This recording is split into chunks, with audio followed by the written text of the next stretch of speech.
I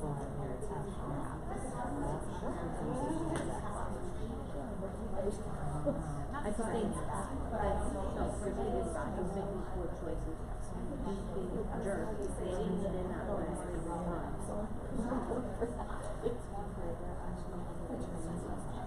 Yes, I remember Diane telling me to try.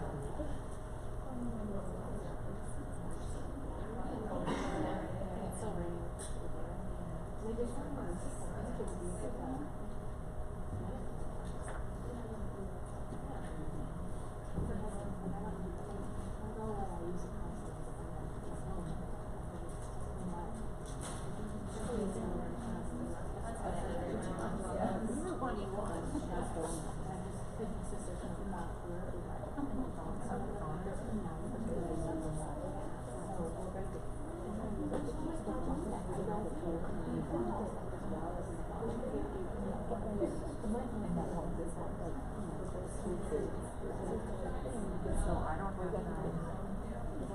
I looked at their menu.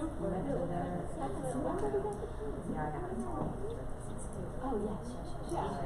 So I looked at it. It was very good. Oh. That's all I was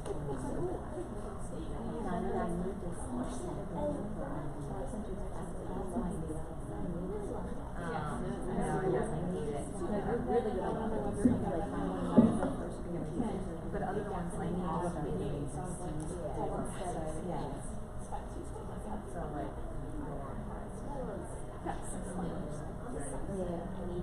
but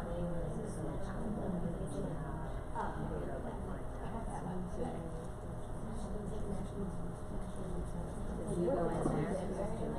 Oh, we're going to get you food.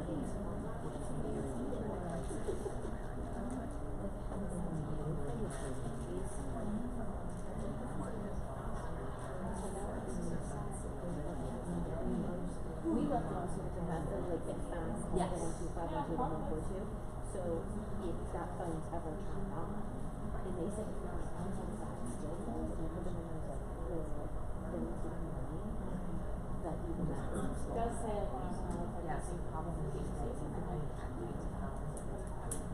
so John there with her.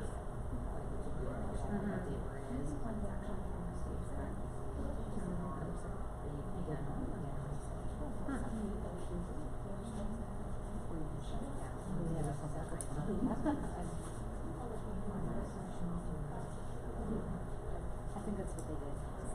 Someone probably wrong with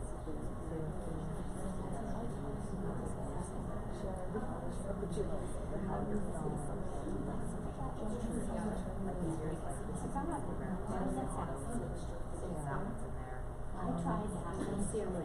See, I have no like I am the direct cause of all of them. I know about that. I'm impatient.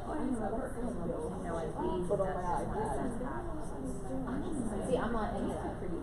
There's our customer. I don't know if it doesn't say something that's something. I'm not saying like how to enter your own credit card information. That's it. I got nothing else on there. Especially if I was out. I mean, they're still bad and they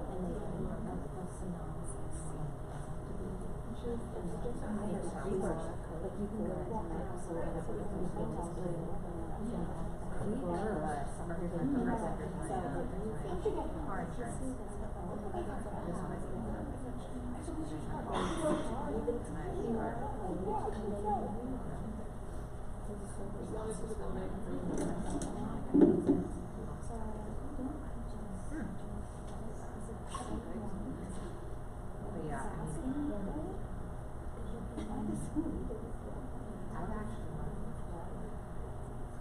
In the Uber.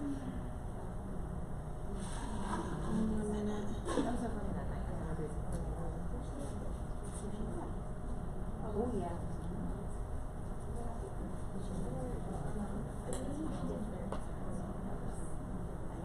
Is there a space between those two lines before Bitly or no? No. Okay. I don't think so.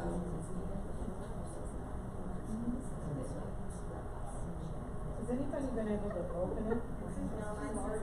Yeah, it's too large. That's why I was asking the question of maybe I'm sorry. space in there. Yeah. Yeah. I did share it on the through the website, the P&C website. So if you can't access it, that's actually my first time using Bitly, so now I know I don't know how to use it. I guess it's working, but it's just the file's too large. There are a lot of videos in here, so that's probably why. But if you go on the P&C website, there is a link to it as well. So I'm going to go ahead and get started. Thank you so much for coming out of the last session. I think it was the last session on Tuesday. As soon as I got that slot, I'm like, oh man, how many people are actually going to be here? But I'm glad to see you.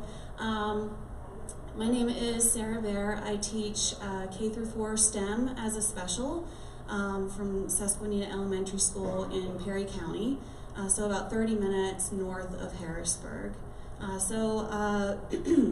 As a STEM specialist, I have all these things: Osmo, Bloxels, Lego, and I push them out into regular ed classrooms, and they can sign them out. And I also use them in my class, especially,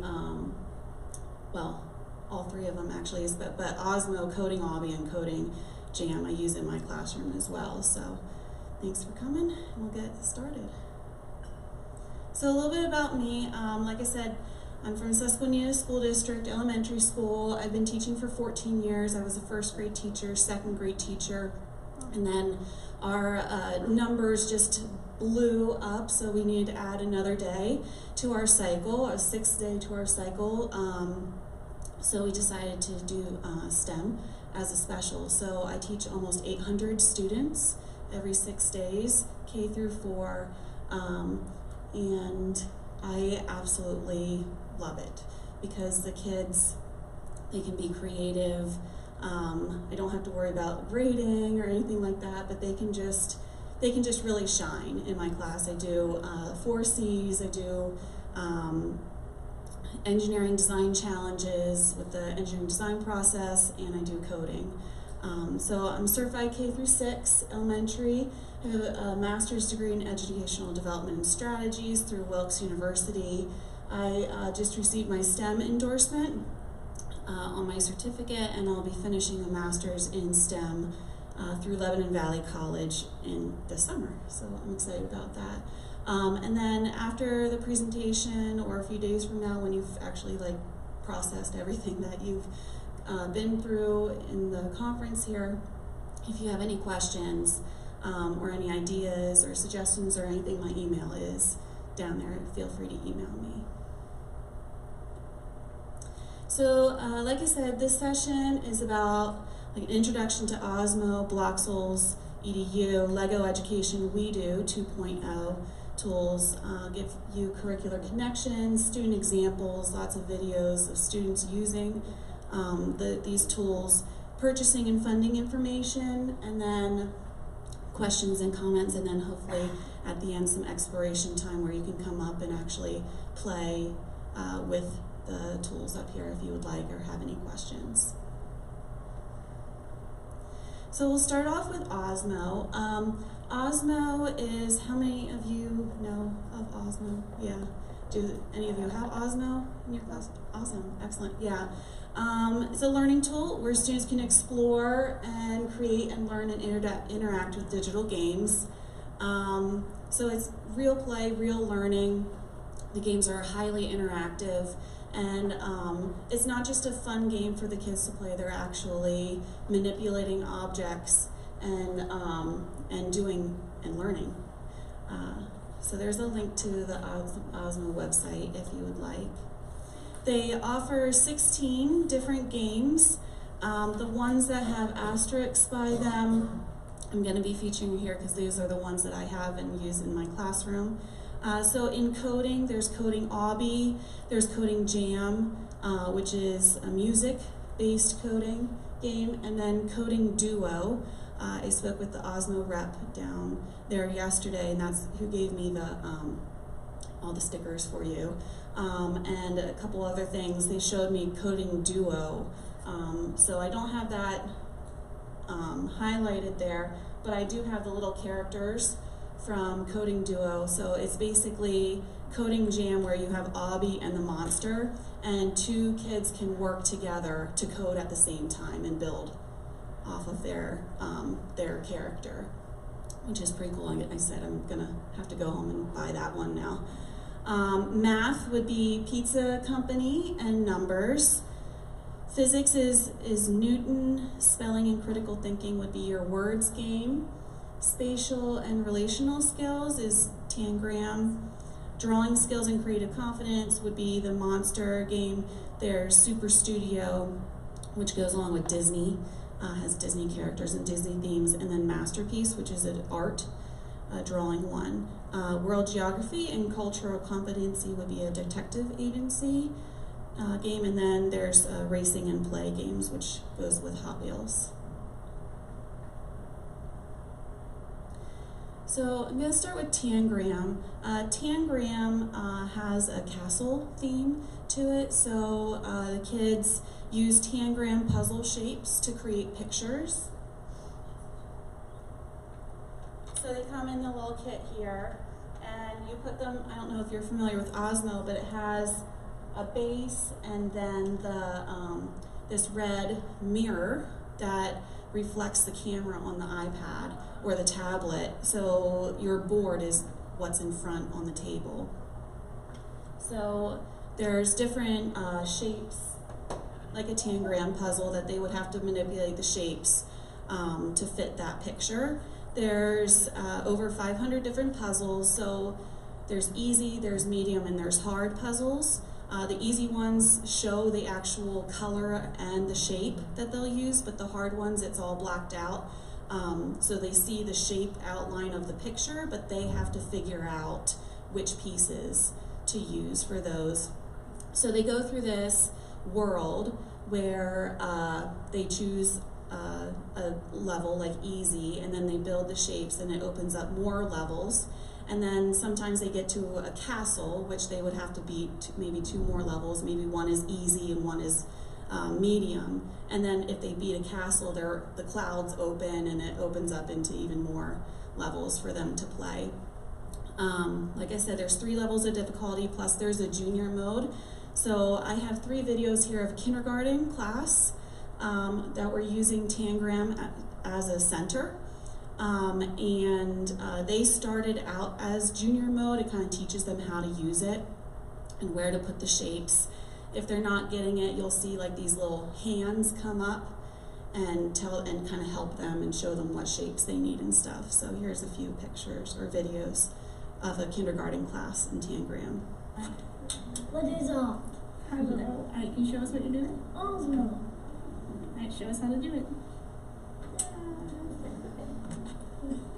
Ooh. Alright, what do you see? What color is first on the left? I'm gonna think blue. Blue. Alright, look at yours. What's on your left? Red. Ah, what are you gonna do? Very good.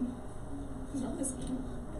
It's the best. It is the How best. do you actually do it like that? It's tricky, isn't it? If you look down here, can you see here? They actually show you the steps. Yeah, I see mine. Yeah, you can see that. My God. Hi guys. Hi. This is so much fun. Isn't that cool? Do you love it? Yeah. I did it before. I see. Oh. Oh, nice. And then what do you do? Just flip it? Very good. Very good. Yes, good job. Good job. So fun.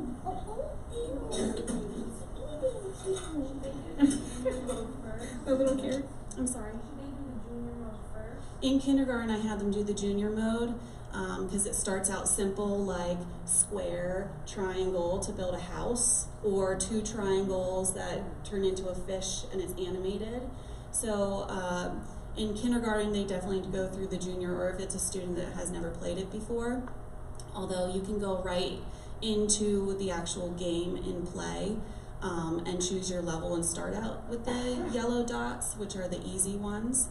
And then it's pretty easy to figure out. Junior is kind of like the easy ones where they give the color and the shape and they have to make it. John, can you show us what you're doing? Good job, you did it. Got it. Yeah, you did Did it. it. Good job.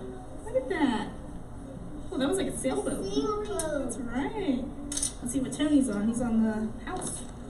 Looks like So they you can see that they're excited about it. It's really easy. Any of these Osmo games really lend themselves well to centers. So Tangram can be in math class. You can use Tangram in math class. So the next one is Numbers, and Numbers is a really good game. It's one of my favorite games in Osmo, and this one has an ocean theme.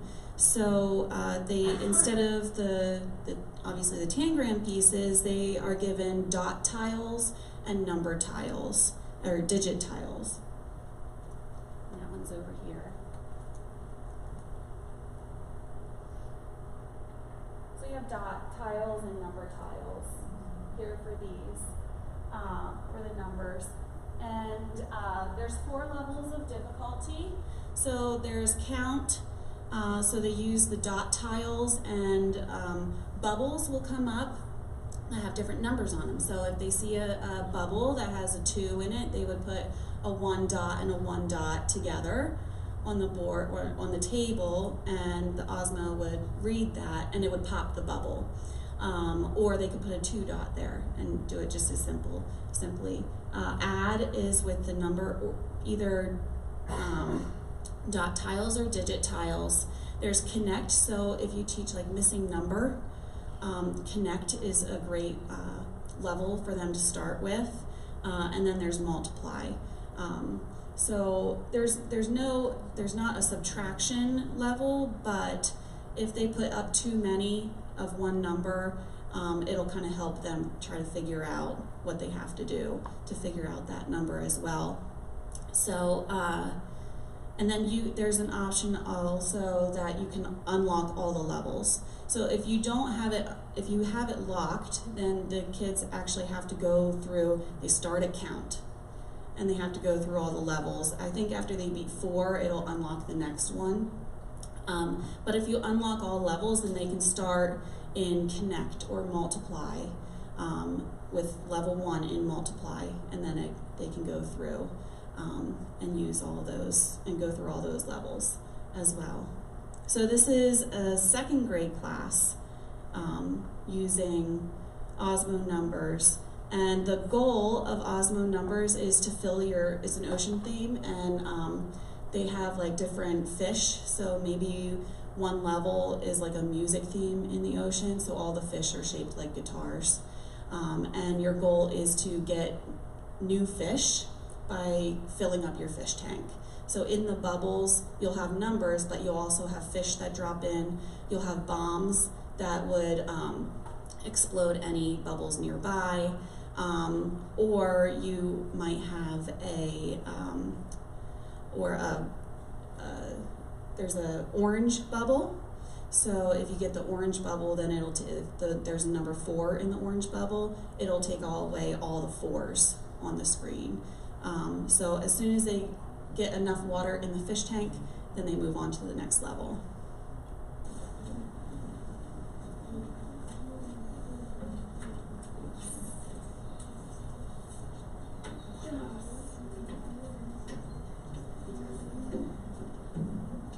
So I think some kids like her, she threw a whole bunch of tiles in and hoped for the best with the numbers. But she was completely, engaged. And if you keep the tiles on, it'll register how much is there. So she was actually subtracting with those, even though it was in count, she was subtracting for the right number.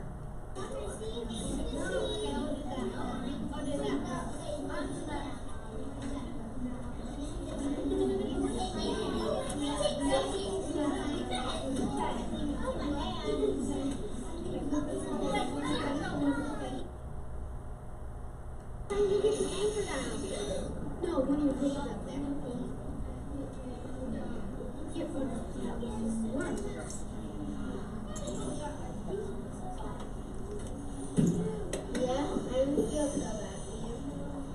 So this teacher is using Osmo as a math center. I hope you don't get the anchor down. Yeah, me too. There's anchors that'll come down and take away fish I too. completed. Whoa, but it was 1,119. I'm not 7. I don't want another anchor. No, you're on 2. How did you get 2 so fast? I have 1,121 and I'm still not half. I didn't even get a full circle. So, that matters. So, what did you do? 12! I did it. Yay, I have 100 and... So they really get into it, or they really get excited with it, and leveling up. It all depends on how much water is in each bubble, so there's really not like a time limit.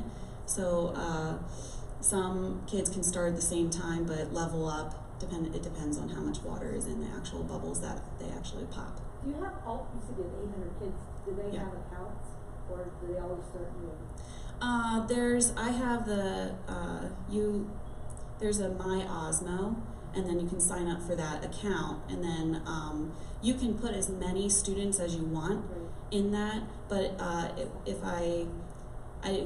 the teachers don't have their own My Osmo account, so if they want to save their work, it's either I keep those students in there, and then they keep on choosing their name out of a whole list Right, well, of students, or like 25 avatars Right. on there. Right. Is something different other than avatars for bigger group, or is it all? it's all that. I mean, Yes. How many lilies and how many? You know, Right. that kind of I usually do the first name and first initial Yeah. But it's with hard that. for some of those because it is progressive and they want to go back. They don't want to have to go back. Yes. Start all over again. Yeah. So you kind of need that. But you would purchase more accounts for that. Yeah. Is there a way to delete the kids' names? Like, I have a bunch of kids that have now moved on out of my class, Yes. and I've never been able to figure out how to remove their avatars. Yeah. If you select it, then there is a little trash can icon that you can delete, or you can select all and delete all at the same time. You don't have to go through every single one, but there is an option for that. So words is interesting. This is a first grade class using words, and the teacher, like I said, I'm the only one that has the account, so I set up her class in Osmo and in My Osmo, and she gave me her spelling list for that week. And I plugged in the words, and you just do, a Google image search and find a picture that relates to those words.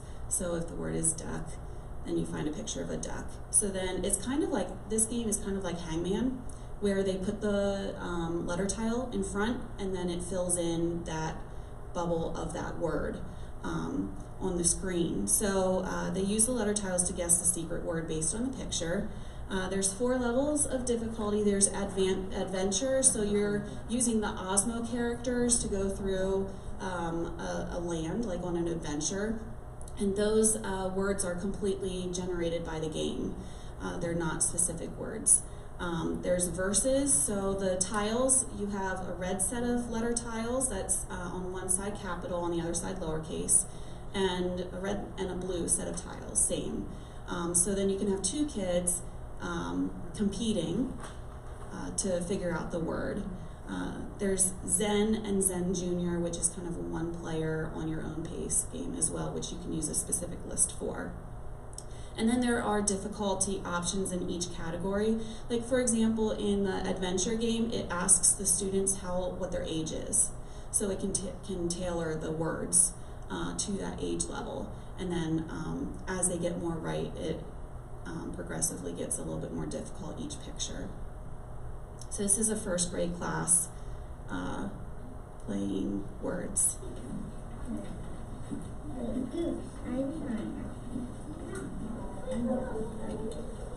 And they are, I believe they're in Zen, so they're not in verses, they're just partnered up, helping each other.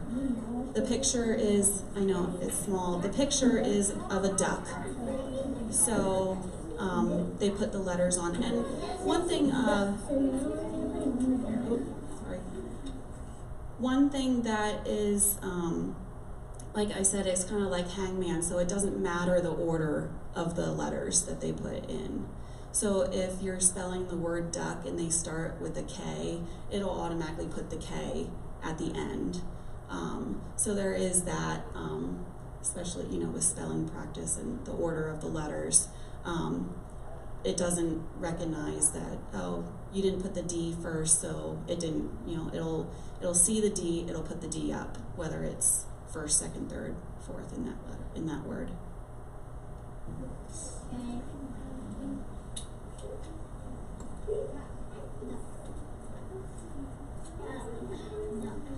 So one kid thought it was a goose first, so they tried a G, and it does, if you have too many mistakes, it does, it tallies up points, it takes points away as well.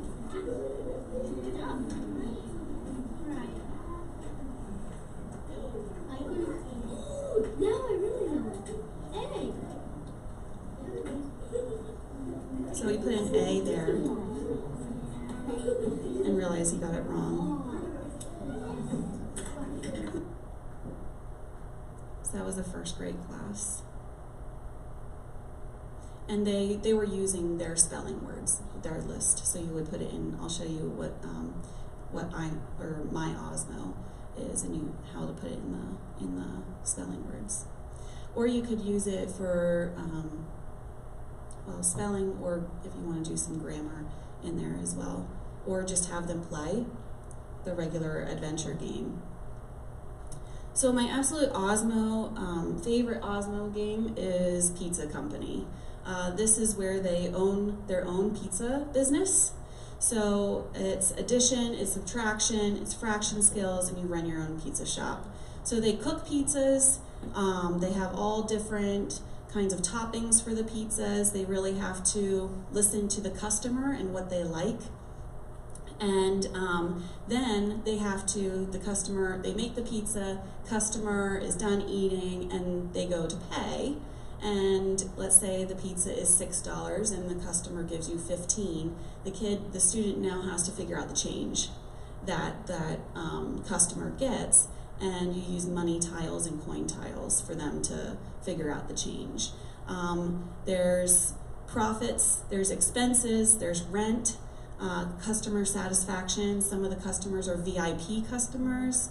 The customers tip, so you'll get tips. So it'll take them through after they are done with their day, and the day actually starts out slow, like a real business, and then gets to the busy hour, and then it slows down at the end of the day, and then it'll go through their earnings for the day. In the first video, go through the earnings of the day, how much, it'll subtract the ingredients, it'll subtract your rent, it'll add the tips, and then you're left with how much the student has actually earned that day. And then each day they have a different goal. So maybe one day they have to make 50 pizzas and make $100 in profit and have a 90% customer satisfaction rating by the end of that day. So it does have multiple levels as well, which is really nice. This is a third grade class, but you can easily use it in second grade or even first grade, because it does go down into starting with pennies or pennies and nickels. And there's a junior mode which just has pizza and bills only. So they make the pizza, and then maybe it costs $4. The customer gives you a $5, and they have to put a $1 bill on. So the levels are junior mode, which is pizza and bills only, pizzas only, bills only, quarters, dimes and nickels, pennies. There's word problems in there, and then you can also set it for an order timer. So the customer will get mad if their pizza is not done in time for them. You can put that as well. And fraction skills as well. So the customer might want half of their pizza anchovies and the other half pepperoni. And it is specific. They might want a certain design. Maybe they want their pepperonis in a smiley face on the board. And if they don't do that, if they just throw the pepperonis on and it's not in the smiley face, then you're going to have a little mad face will come up on the character, on the customer. And then part of your earnings, you might not get a good tip, or you might, or some customers just up and leave. They don't even eat the pizza, too. This is my favorite game. This is difficult to see, but it says the earnings, so it's going through how much they earned, it's taking away ingredients, it's adding tips, it's taking away rent, and then you can see goals for the next day.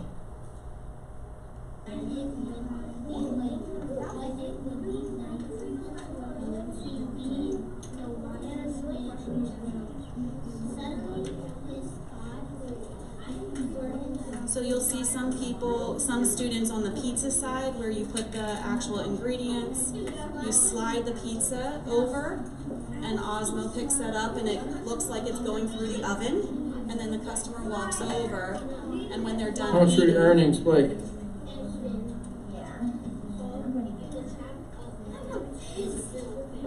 Oh, you got tips too?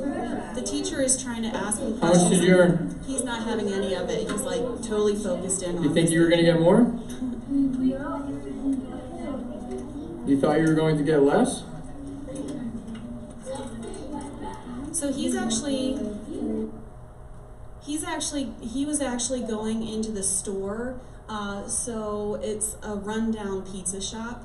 So the more money you earn, you can start making your pizza shop, upgrading things in your pizza shop, like decorating the walls, or getting new machinery, or anything like that. So you can, there's not an option to turn that off, but you can tell your kids, you're not allowed to go in the shop because they'll spend all their money and all their time in that shop decorating their pizza shop.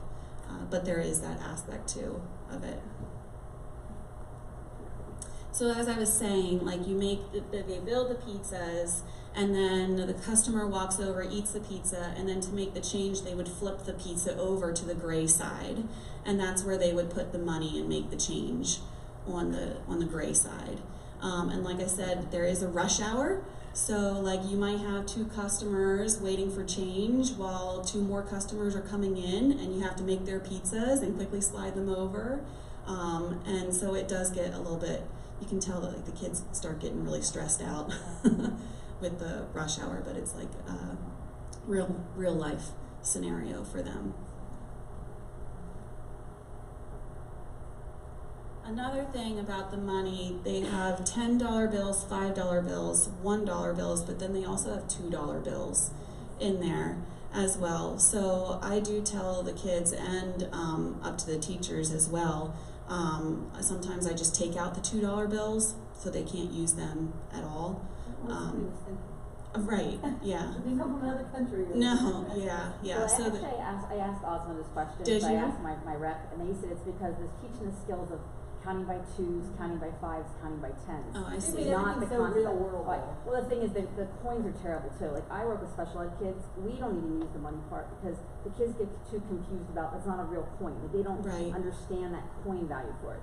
Right. I've been begging Osmo company to change. Like I keep writing messages Yeah. to make the coins look more like it and get rid of that $2 Yeah, bill. they made everything Right. look so realistic. Yeah, it's a shame because I do think I agree with you. It's a really cool, and I love when the customers get angry. It teaches kids to really look at people's body language. Right. And we even in our speech classes we talk about like reading people's body language. I think Right. it's phenomenal. Yeah. The money piece is just the negative piece of that pizza place. Right, so the coins actually, they're all the same size.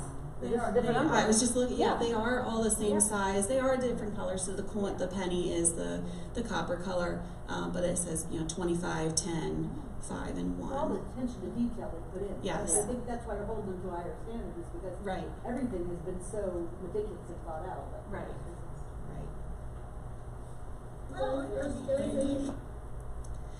So in my class, as part of coding, the coding unit, I do use coding Obby. Obby is this little monster character, and he and his forest friends are on an adventure, and Obby likes strawberries, so they collect strawberries.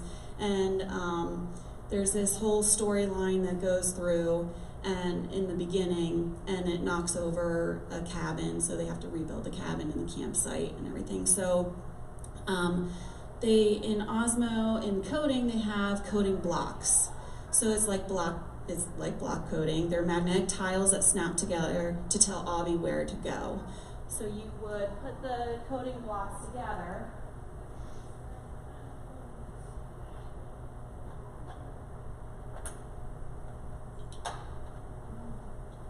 For example, if you wanted Obby to move forward, you would have the blue move forward tile. And then there's number tiles as well.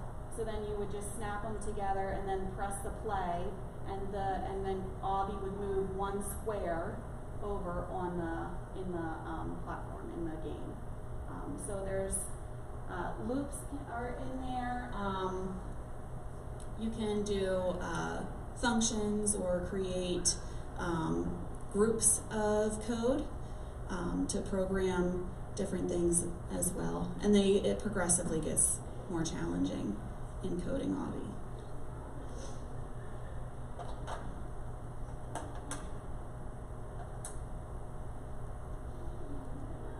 I use coding Obby in first grade and second grade. And even actually, these videos are actually a fourth grade class. We got done early one day, and I just had them already set up for first grade, so I told them they could get on the Osmos, and it was like Christmas Day for them that they could play.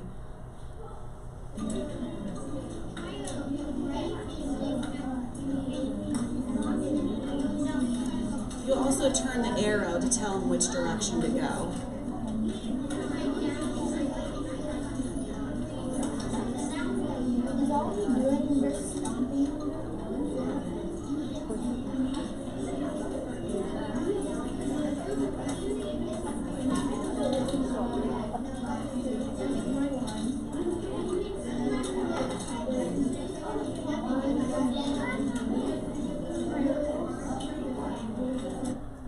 So it starts out very basic, and where I stopped it, they're going up one and turning to the right one, where it's actually building it so they can actually create a loop, go up one, turn right one, up one, turn right one. So then it would teach them how to do loops with another tile. And they collect strawberries down here, and it makes them happy, and they can then build the campsite in the adventure. Coding Jam is very similar. It has the same coding blocks as coding Obby, only they're creating their own music and creating patterns and sequences. So there's 20 different practice levels, and they earn hearts to unlock the studio and unlock more characters and more sound features. And then in the studio, they can record their own music to earn more hearts in that one.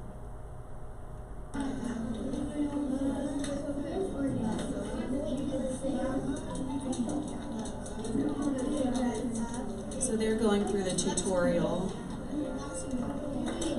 So they would point the arrow up, and the character would make that sound and earn more hearts and unlock more levels.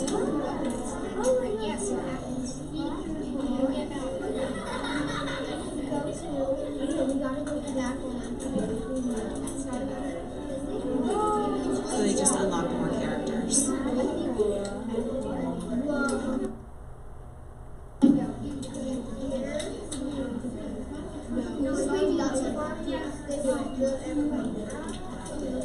Down at the bottom, I know it's small, but now it's telling them which blocks to use.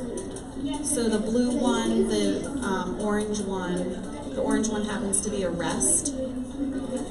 And then they can turn the arrows whichever direction they want to go, and that'll make the character do that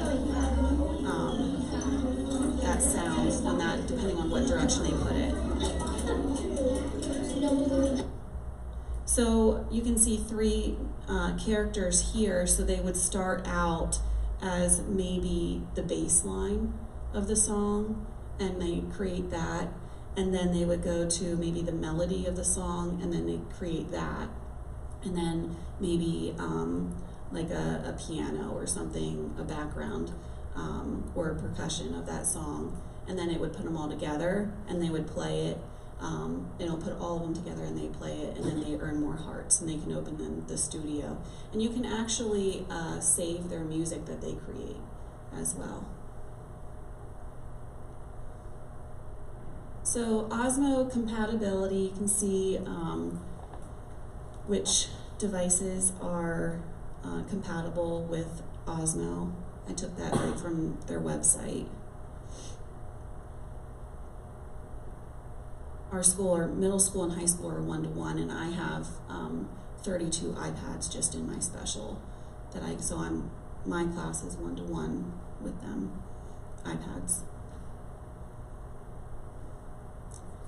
Like I was saying, there's My Osmo. You can create profiles for students. For My Words, you can add your own word lists and download lists from the Osmo community. So it's not just spelling. People have put in maybe vocabulary or science terms that they would like. You have a picture and they would build the word for. I don't have My Masterpiece, but you can save your drawings and see what others have created with that. Coding Jam, I think this is new. You can download Coding Jam tutorials. So if you want to take the kids to the next level, they have tutorials that you can print out for them. And then, in schools, if your district purchases the Osmo School program, then you have access to lesson plans and resources with Osmo.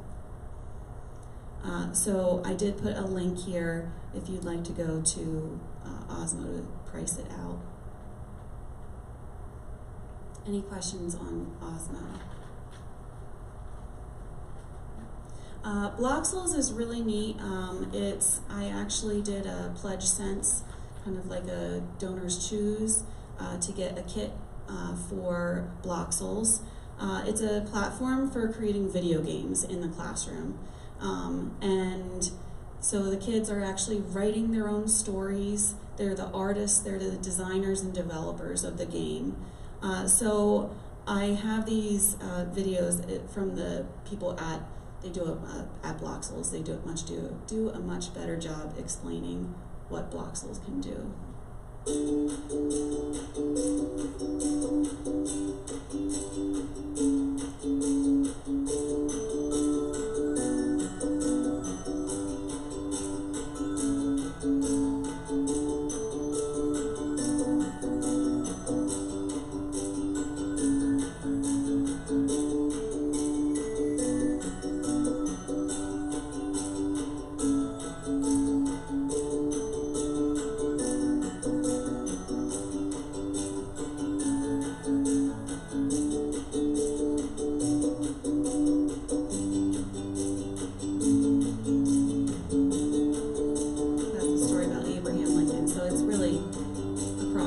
Subject matter, they can create their own video game to explain and show their learning.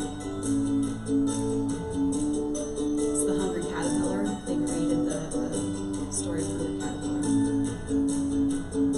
In science, DNA molecules, so facts about molecules. So their character is a little molecule. And the coins were DNA.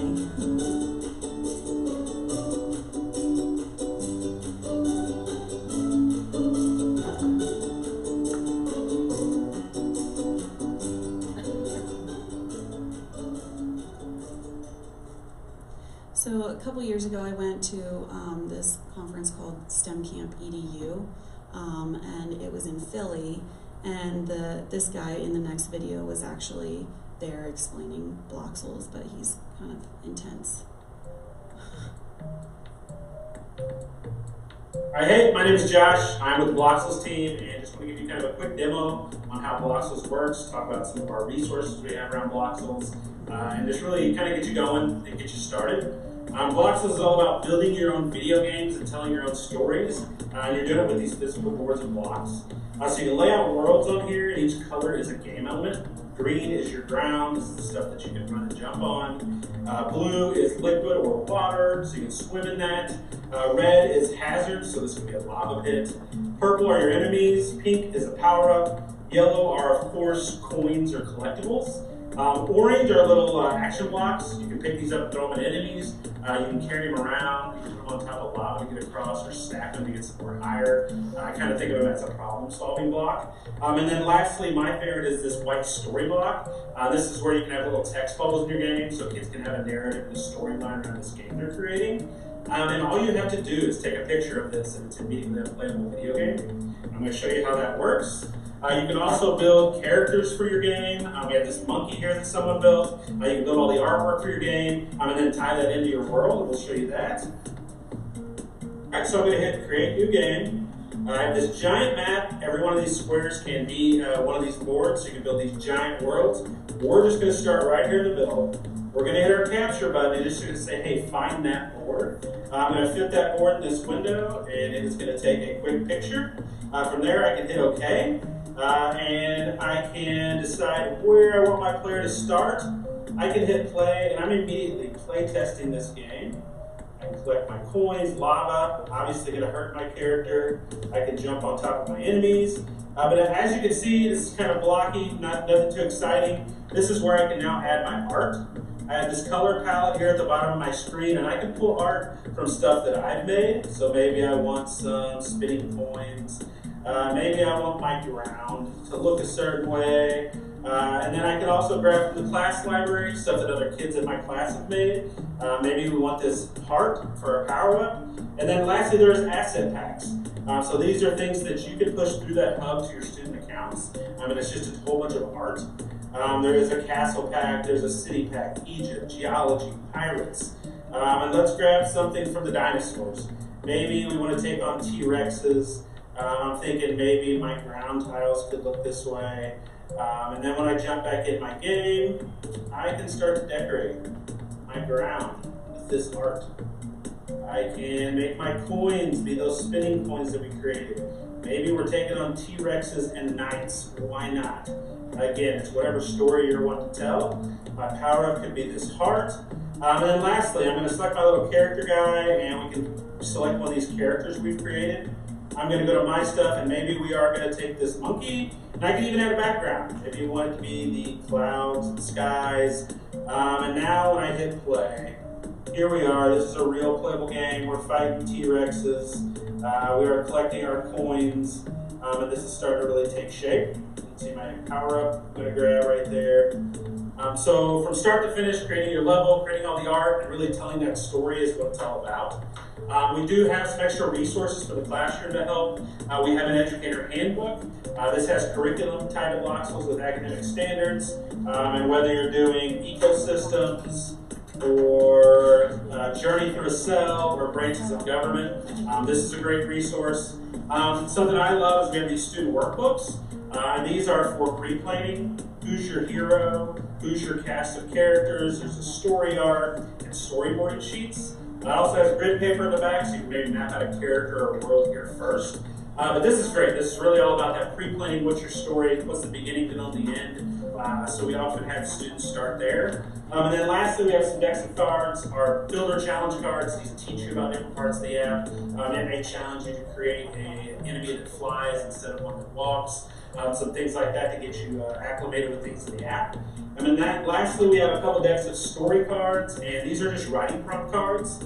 When a kid's stuck, they're not sure what they want to tell a story about or do their game about, you have them pull a character, a collectible, and environment. Now, tell a story about a dinosaur collecting donuts in space. So this is kind of a funny story, and it gets the kids started. They're telling the story of why is this dinosaur collecting donuts?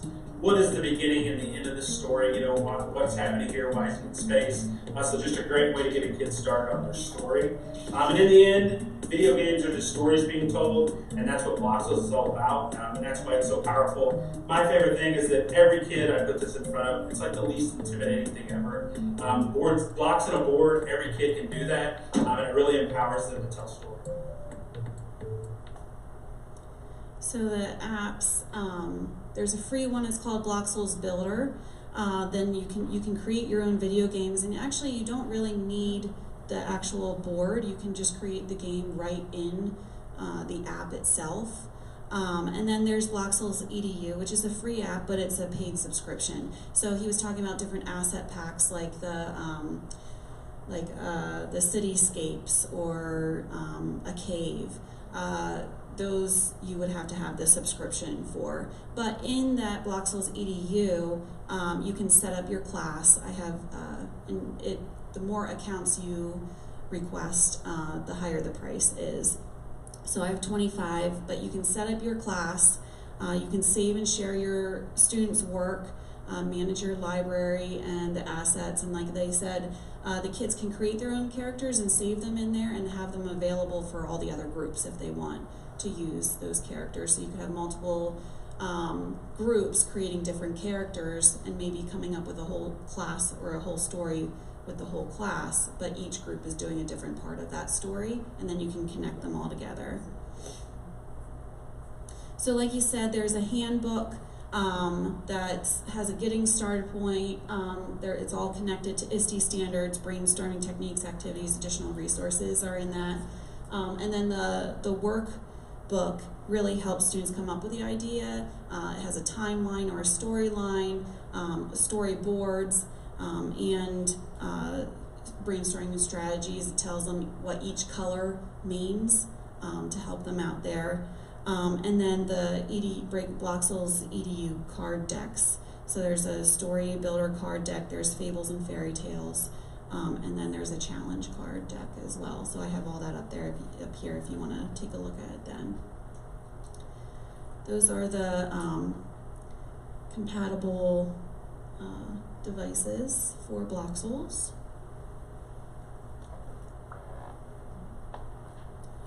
So purchasing the software for Bloxels EDU is $125 a year. The Game Studio Pack, so one board, one kit, is $50. Classroom Bundle, which I have, comes in a big box. It has 5 kits, $250, and then it goes up from there with the school bundle and district bundle. And then any extras like the student workbook, the card decks, the extra blocks are extra as well. So there's a link to the Bloxels store if you want to look at that too.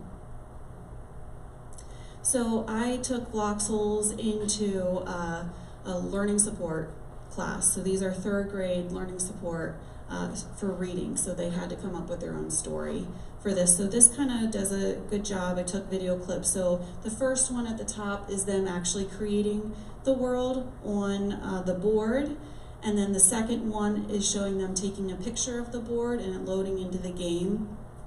The one in the middle is of the girl looking through the asset packs and choosing characters. And then the last 2 are the final products of their games. And then you can jump over here to get the coins, and then So you're walking You through said you have 25 accounts. So if you go in and see more than 25 kids, how do you do that? That's what I think is disappointing, how they switch this. Right, I make groups. They work in groups. Okay. Yeah, so I put like 3 kids as one person in one account. Does that make sense? I do, but so are they generic 25 accounts and you can do any groups of 3? Yeah, yeah. Okay, so you just make, you have generic, 25 generic emails that you have. So how did you make accounts for email? They're not an email, there's a class code, so you set it up in the hub. Okay.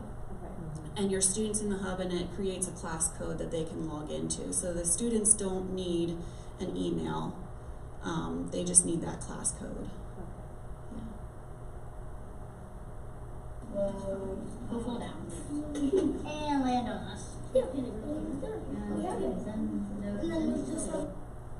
So one thing that I did notice is that if you have fluorescent lighting, it messes with the camera picture a little bit.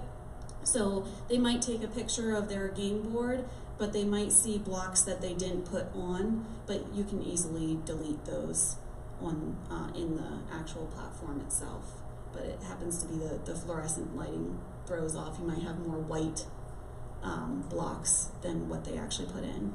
So they took a picture of it, and now they don't need the game board anymore. And like I said, they could have done all of this without the little pieces or the game board in the app itself. There's no blocks anywhere. So she's looking through the asset packs to decide what she wants her characters to be. Probably like what they use for money in this one. But you can make it something different if you want to. You can use a different pack if you want. You can go to a different pack. I'm only going to show one of these because I'm running out of time. Sorry. Should have made it bigger too. What ages do you use Bloxels with? I'm gonna start next year in 2nd grade. Basically, if, I use the storyboards, so I give it to the teacher and the storyboards and they help go through the writing process with them or retell. You could do it in 1st grade with a lot of help. The kids don't need help creating the game at all, but like if the actual writing the story and the writing process, they might need a little bit more help with that. So you could do it in 1st grade, but I would start it in 2nd grade or up. This is a group of 3rd graders learning support, so their teacher actually did sit down with them, discuss their idea, and help them through beginning, middle, end of a story based on, they created the game first, so they knew what theme they wanted and what characters they wanted, and then just putting it into sequential order. And what happens is when you use the white story blocks, when the character gets there, it pops up like a text box, so that's where they would read their story and tell their story through that. And then they, once they get to the end, they put another block and there's like a little celebration. They have different checkpoints throughout as well.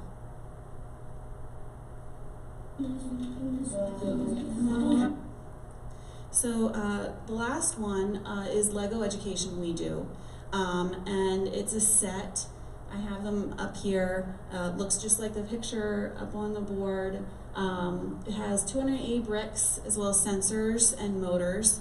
It introduces students to science, computational thinking, and engineering principles, and it's standards aligned in block-based coding. So it's built on NGSS.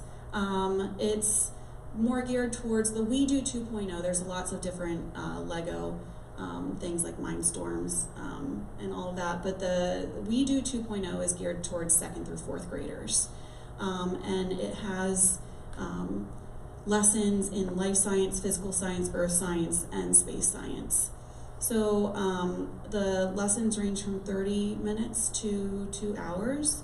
And they can actually document. There's a writing tool in the app, and you can use their microphone or video themselves answering questions or typing questions or typing answers to questions that you give them in the documentation tool.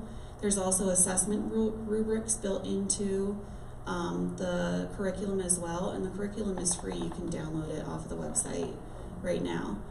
There's more than 30 projects. There's getting started, there's guided projects, and then there's open projects.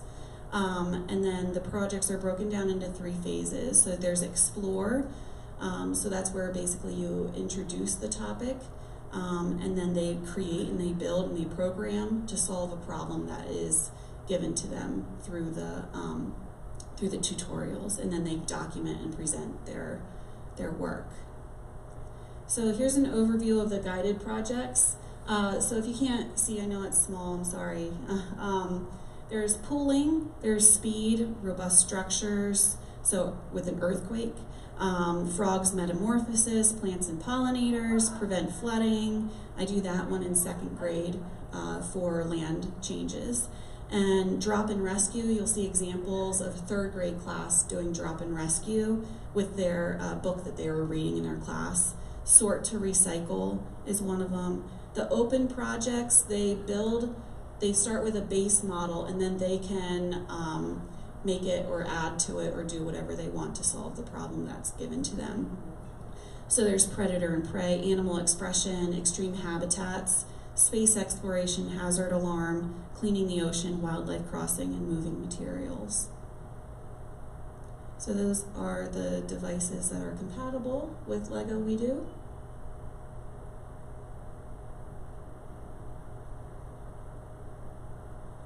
They are a little bit pricey. One kit is $215. But then you can get packs for 8 students, 24 students.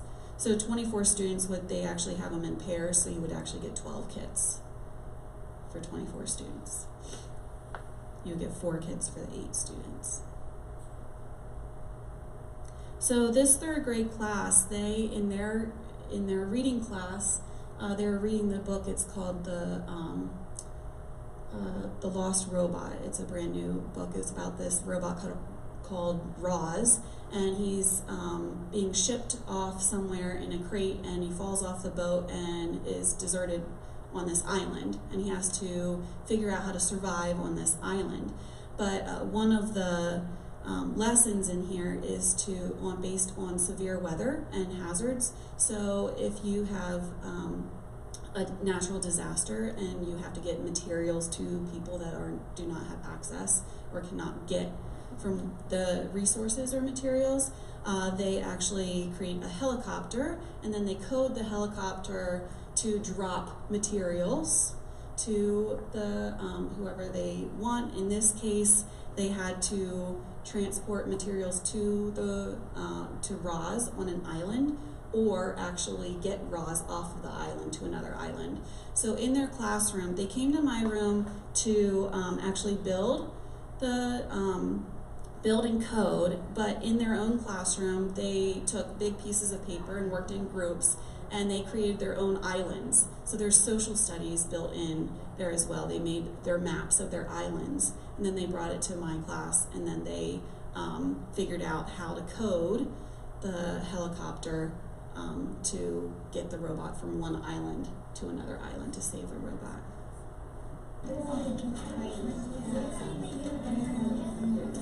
So it walks them through step by step what pieces they need. What you don't see is all the beforehand, which is the documentation, like introducing the project and why, the kind of the why behind it. So it goes step through step, step by step.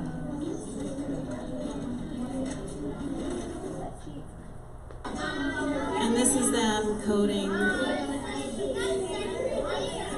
You can see one of the little guys being lifted up off the island.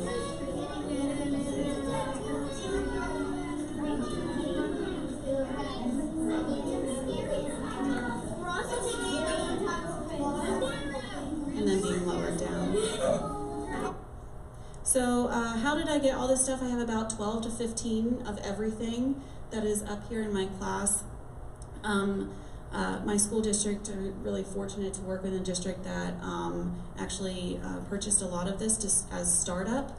I've asked our PTO, hey, can you give me $50 for one Bloxels kit? And they're usually pretty good with giving. If you don't ask for a lot, they'll at least my PTO, they're more willing to do little bits at a time. Like I said, with Bloxels, I used pledge cents, which is kind of like donors choose, only there's whatever is donated to you, you get 100% of that. And then donors choose, I think they take a percentage off of your whatever you earn. Pledge cents, you get 100% of that, and then you pay for the shipping on it. You can use grants, and then I don't know anybody, I put Amazon, the Clear the List was really popular in my area over the summer. Have you heard of that? Yeah.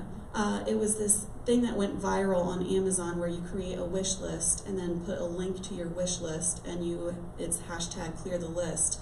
And then anybody, you put it on Facebook, and anybody can log into that wish list and purchase something off of that list. So you have people from it really went viral, people from all over the country, the world, buying things for your classroom just by putting it on there. I don't know if that'll be the thing this summer, but I put that on there as well. So I know it's Oh gosh, I am out of time. I did thought I would go have a lot more time. I'm here, so if you want to come up and look closely at this stuff, feel free to come up. Are there any questions or comments? Thank you so much for staying late on a Tuesday. Thanks.